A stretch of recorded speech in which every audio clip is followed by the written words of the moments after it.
Hello, welcome to Newsbreak. I'm your host, Nick Steffens. Coming up, the Panthers and Demons battled it out on the track, but first, today's top stories. The Washington County Board of Supervisors is seeking more information on possible locations for administrative offices as official plans to move out of the courthouse.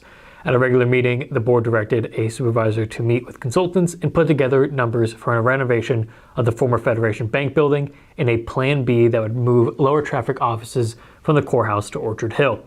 The decision means more weighting on an issue that has put county decision makers against a vocal group of constituents, including Washington city officials, Chamber of Commerce representatives, and a handful of county residents.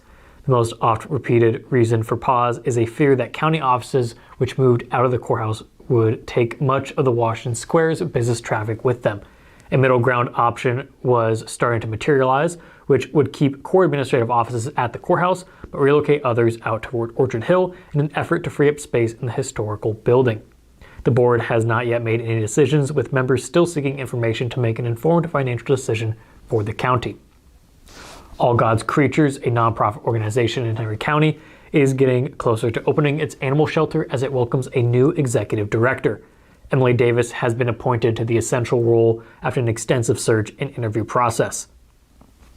The executive board will work with Davis in the coming months to finalize plans for the animal shelter facility and community programming components. Davis will also lead a group of staff and volunteers when the shelter becomes fully operational. AGC board member Kate Reidinger said that the board has been working tirelessly to ensure that this vision comes to life in the most successful and sustainable way possible. AGC encourages the community to follow along with their progress by signing up for their newsletter at www.allgodscreaturesmp.org and following their Facebook page, All God's Creatures MP. Mayor Pro Tem Millie Youngquist declared April as Sexual Assault Awareness Month on behalf of the City of Washington. The proclamation aims to raise public awareness about sexual violence and educate communities on how to prevent it. According to the proclamation, 1 in 5 women and 1 in 67 men will be raped at some point in their lives, while 1 in 5 boys and 1 in 4 girls will experience sexual assault before the age of 18. Domestic Violence Intervention Program states that between 14 and 25% of women endure sexual assault by intimate partners during their relationship. The theme for this year's Sexual Assault Awareness Month campaign, Drawing Connections, Prevention Demands Equity, challenges individuals, communities, organizations, and institutions to change the systems to build equity and respect within the community, workplace, as well as the future. The City of Washington encourages everyone to work together to create change and prevent sexual assault in their community. Victims and survivors of sexual assault can contact DVIP at 1-800-373-1043 or RVAP at 800-228-1625. The Henry County Heritage Trust will hold its 2023 Historic Church Tour on April 30th from 1 to 4 p.m. The event will allow history enthusiasts to explore 6 historical churches and chapels in the Mount Pleasant area for $20. Participants can start the tour at any of the 6 locations and purchase their tickets on site. According to the Heritage Trust board member Pat White, each church will provide a brief history of its particular church, along with a little table of memorabilia or picture boards. The tour, originally scheduled for April 2020, had to be rescheduled due to the pandemic. However, the original churches from the tour still made themselves available for this rescheduled date.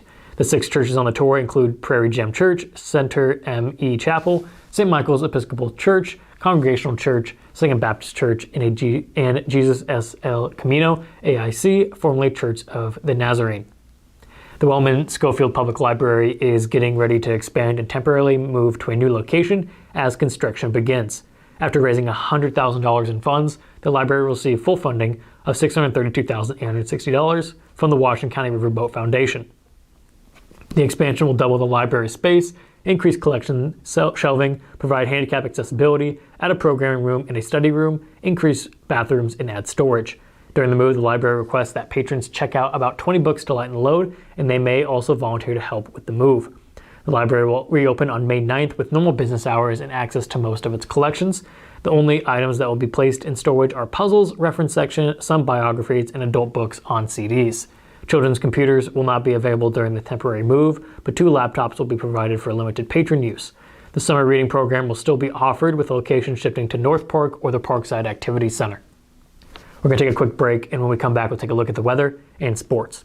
Since 1905, Kelowna Cooperative Technology Company has helped our community stay connected with the latest advancements in clear, dependable telecommunications services. KCTC provides rural Iowans with access to high-speed fiber internet, as well as phone, television, computer repair, and cybersecurity solutions. We're also proud supporters of local organizations and area schools within the community. KCTC, keeping Kelowna connected.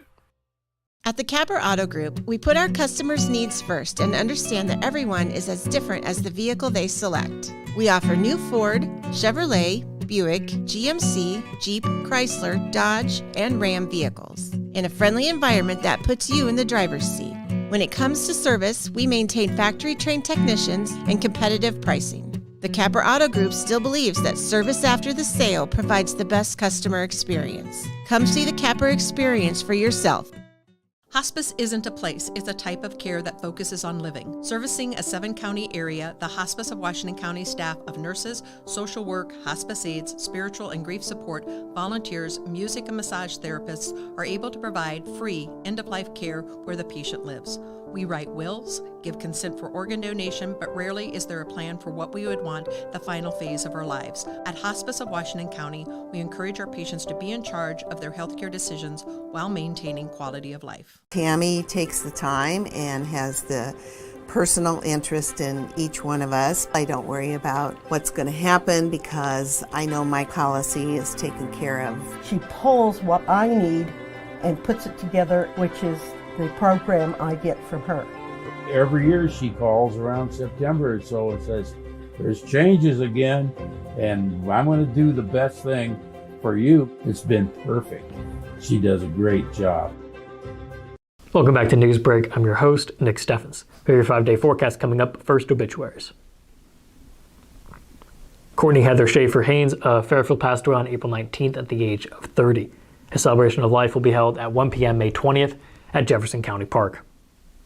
Virginia Haviland Elland of Mount Pleasant passed away on April 13th at the age of 92. A Requiem Holy Eucharist will be held at 10:30 a.m. April 29th at St. Michael's Episcopal Church. Murphy Funeral Home is in charge of the arrangements. That was obituaries. It is now time for your 5-day forecast. The weather has improved from the weekend with cloudy skies, but a high of 59. Tomorrow temperatures will continue to rise to 62 and it'll be partly cloudy. It will stay 62 on Wednesday, but it will still be mostly cloudy. On Thursday, it will be partly cloudy and 64 degrees.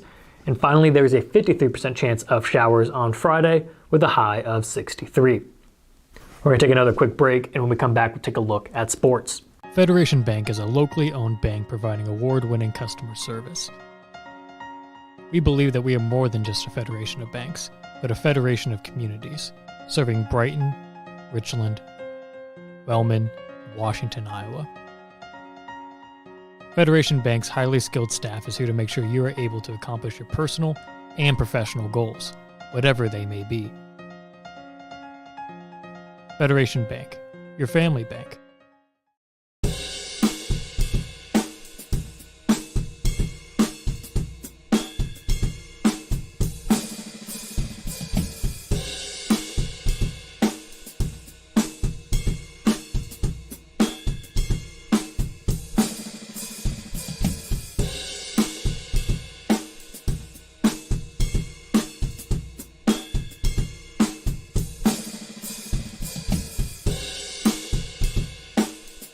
Family owned and operated by Andy and Sarah Ross, Ross Auto has been your vehicle repair and maintenance headquarters since 1935.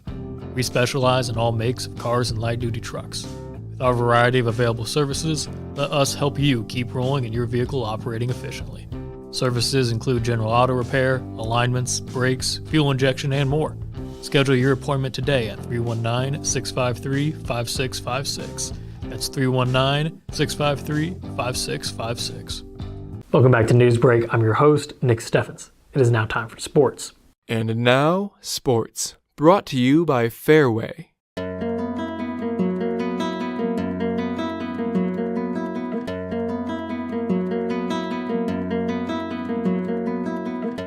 was a fierce team race on Thursday in Washington as Mount Pleasant went toe-to-toe with the Demons in their home girls track meet. A hotly contested team race went to Mount Pleasant, which scored 136 points, Washington took second with 113. Mount Pleasant had a double winner in Andy Scott, who took both the 100-meter dash and the 200-meter dash. The Panthers also swept the throws. Ella Ensminger was first in the shot put, and Savannah Slobodnik took first in the discus. Washington's Iris Dahl won the 400-meter dash. Ryan Pepper was a winner in the 400-meter hurdles. She edged out Mount Pleasant's Lang with a first-place time of 1 minute and 13.11 seconds. The Demons 4x4 squad of Grace Foss, Leighton Messinger, Eden Levetsov, and Dahl also won. Shots just weren't finding the net for the 10th ranked Washington boys soccer team on Thursday night. Despite getting up 18 shots against the visiting Burlington Greyhounds, Washington only put one past the line in a 2-1 Southeast Conference home loss. After a handball in the box, Washington's Isaac Gentry finally got the Demons on the board on a penalty kick to cut the Burlington lead to 2-1. Unfortunately for the home fans, that's all the Demons would get. Brian Ariola led Washington with 6 shots and 3 shots on goal in the loss. Lantrock had 2 shots on goal as well. Little Chris Brock made 4 saves in the net for the Demons. Washington is now 5-2 overall and 3-2 in SEC play. The Demons will host Mount Pleasant on Monday.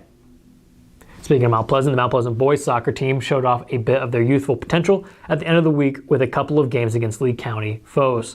On Thursday, the Panthers competed with number 2 Fort Madison, falling 5-2 to the undefeated Bloodhounds at home. On Friday, the Panthers shut out Central Lee 2-0. On Thursday, the Panthers scored on 2 separate Dylan White goals in the second half. Goalkeeper Rudy Ruiz Mata had 5 saves on 7 shots faced for the Panthers. On Friday, White scored 2 more goals, this time both in the first half. Ruiz Mata faced 6 shots on goal and ended the game with 6 saves. Mount Pleasant is now 3-4 overall and 1-4 in Southeast Conference play. The Panthers will take on Washington on Monday at East Lake Park. That was the news for Southeast Iowa. I've been your host, Nick Steffens. This has been your news break.